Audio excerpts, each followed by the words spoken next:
3-декабрь бүткүл дүйнөлүк майыптар күнү. Ден соолугу таза адам бардык мүчөсү өз орду менен так иштейт, бирок керектүү кыймылды жасай албаган адамдар да кездешет. Алар тубаса же оорудан, органикалык жетишсиздиктерден улам чектелүүсү пайда болгон. Силер жолдо жай басып, таякчасы менен жерди чукулап бара жаткан адамдарды көрдүңөр беле? Алар көрүүсү начар же кулагы оор инсандар болушу мүмкүн. Кыйынчылыктарга моюнсунбай алардын айрымдары турмуштан чоң ийгиликтерге жетишип, атак даңктуу болгон учурлар көп. Композитор Людвиг ван Бетховен кулагы оор болгон, бирок бул кемчилик ага жолтоо боло албаган. Ал жараткан музыка дүйнөдө ордун тапкан. Азыркы учурда ден соолугу чектелген спортчуларга олимпиадалык оюндар өткөрүлүп турат. Ар кайсы өлкөнүн спортсмендери бул оюндарда организмдеги жетишсиздиктердин бактылуу турмушка эч кандай кедергиси тийгизе албастыгын далилдешип келишет. Мүмкүнчүлүгү чектелгендерге каалаган адам жардам бере алат десе эле, оюбузга материалдык же акча каражатын элестетебиз.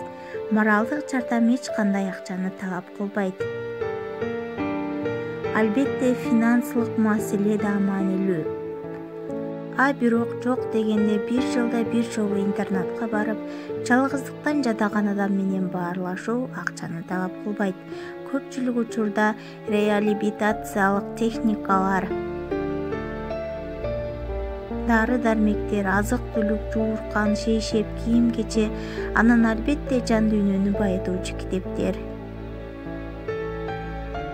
Акын Өмүркул Кулумбаевдин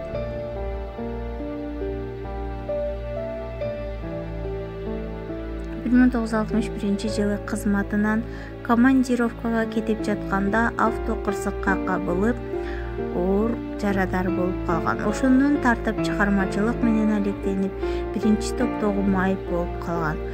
Азыр акындын чыгармалары ар бир инсандын жүрөгүндө өз ордун таап келет. Ыр менен кирпик какпай түнөп көрдүм, жанымда чоң казатка сүрөп көрдүм, туу кылып жарым жанды турмушумда, төшөктө жатып алып күн өткөрдүм. Алар да биз сыяктуу бактылуу болууга татыктуу. Биз биргебиз. Көңүл бурганыңыздарга чоң рахмат.